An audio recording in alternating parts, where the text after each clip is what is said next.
Премногу време поминато на интернет, намален број на активности во реалниот свет, голем интерес за содржини со агресивно однесување во медиумите. Ова се дел од главните причини кои го поттикнуваат врсничкото насилство, се посочува во проектот Промоција на безбедна училишна средина, кој го изготви невладиниот сектор во соработка со МОН. Се апелира да се слушне гласот на учениците за проблемите со кои се соочуваат, а стручните лица да работат не само со жртвата, туку и со насилникот. Председателот на првата детска амбасада во светот Меѓаши Драги Змијанац вели дека во Македонија имаме голем проблем со врсничкото насилство. Присутно е насекаде и не се сведува само на физичко, туку и вербално и сајбер насилство. Тешко се воспоставува родителска контрола, а уште потешко довербата на родител кон дете, а уште потешко триаголникот кој го инсистираме е родител,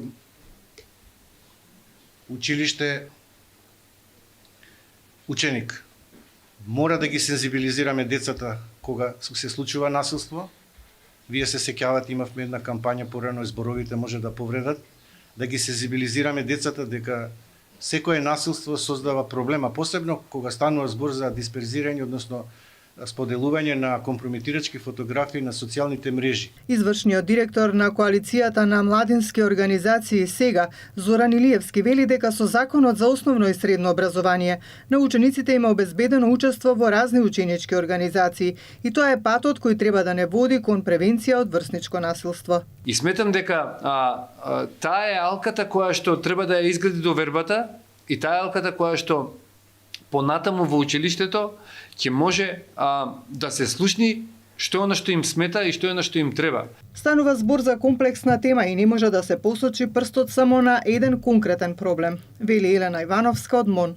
Таа ја нагласи важната улога на сите вклучени во проектот за превенција на врсничкото насилство. Најлесно е да седнете и да напишете закон во кој што ќе кажете дека учениците имаат ученички парламент, имаат ученички правобранител.